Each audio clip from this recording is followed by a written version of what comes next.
Assalamualaikum warahmatullahi wabarakatuh.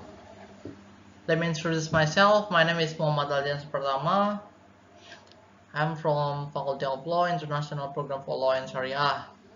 So in this occasion, today I'm gonna present about the impact of exporting baby lobster, the urgency of revocation of Minister of Marine Affairs and Fisheries Regulation number 12 of 2020 in maintaining the sustainability of lobster in Indonesia. So first we're gonna talk about the issue of revocation of Marine Affairs and Fisheries Regulation number 12 of 2020.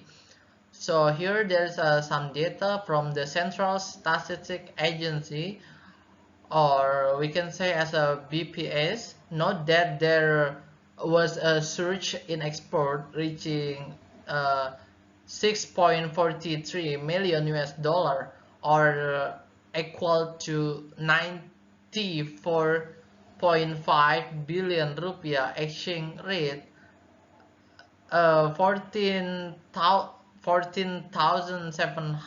rupiah. And in August, export of fry increased by 75.20% compared to July 2020. And in July, export reached 3.67 million US dollar with a weight of 1,389 kilogram. So actually the export of the lobster always increase every year, every month, because after the appointment of Adi Prabowo become the Minister of Marine Affairs and Fisheries, they make some policy. He makes some policy that totally a little bit different with the previous minister. He allow he allow like some people to export the baby lobster to other countries. As we know that lobster is one of the biggest commodity in Indonesia. What makes this regulation become so controversial?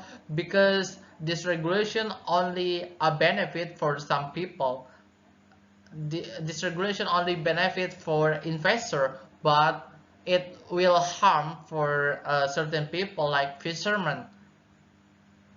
And also the selling price of baby lobster, even though like selling a baby lobster um, will get like what a good impact for economy, but only it's only like bring good impact only in certain period of time. I mean like in short period of time, but in the future it will bring a disaster for Indonesia. Because let's say like the price of baby lobster only like 6,000 until to 7,000 rupiah, but when they grow up the selling price will be higher, will be more expensive. So if they said that it will make Indonesian economy become better, it's totally wrong.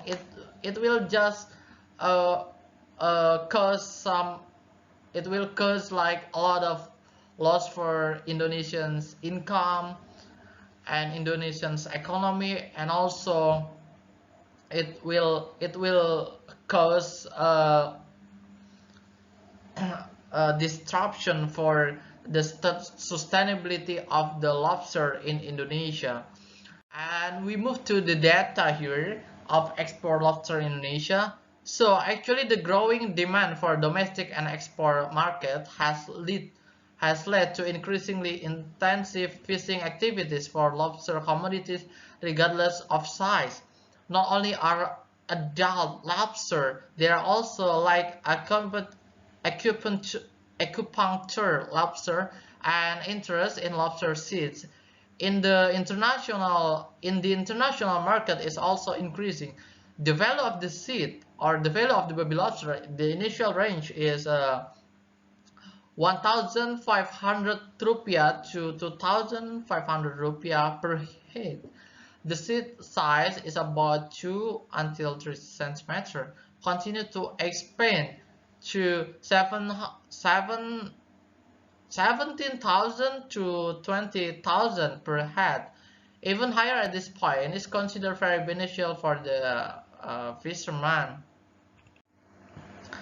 And the formulation of the ministerial regulation KP number 1 of 2015. So this is a regulation that made by previous minister as called as a Susi Pujastuti. So basically the mission or the target of Susi Pujastuti here, she wants to preserve lobster resources that she frequently communicates several times. Generally speaking, so this legislation prohibit any person or company from fishing lobster below a predetermined size and in lying condition. So for example, if the size is not in the requirement in the requirement, so it is a prohibit for the fishermen to fish to get the lobster. They have to take it back to the sea because it's very dangerous for the sustainability of the lobster. And Susi also consider about the impact of uh, of uh, of attacking lobster in the future. So in 2016, regarding the prohibition on the fishing or consumption of lobster, like crab that called a Sisla portunus from the territory of the Republic of Indonesia, in Ministry Regulation KP 2016 number 56, this policy basically prohibits the sale of crayfish used for farming. So for everyone who catch a lobster whose size doesn't comply with this regulation, there are two options. Like I mentioned before, either they have to release the lobster that is still alive, or if the lobster calf has died, it must be recorded and reported to the lobster fishing. So according to this regulation, the order is very clear, and it is a prohibit for everyone to catch the lobster, especially in terms of condition. So according to the Minister of Maritime Affairs and Fisheries Order number 50, Minister Regulation 2017, the potential estimate the fisheries management territory of the Republic of Indonesia, the degree of allowable fishing quantity and the level of fish resources utilization, Minister Regulation KP 2017 number 15. Through Indonesian WPP fishing activities for lobster mustn't add more areas to its fishing activities.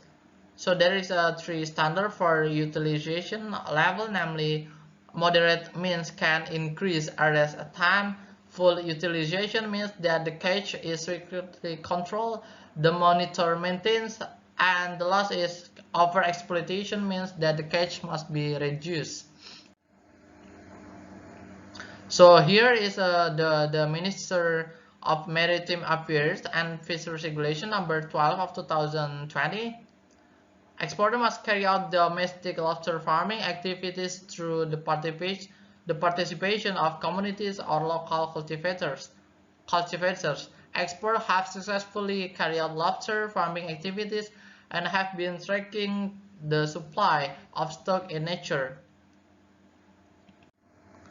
So here the reinforce the implementation of Ministry Regulation KP number 1 of 2015 that made by Susi Pujastiti to retain the lobster resources she frequently exchanged several times.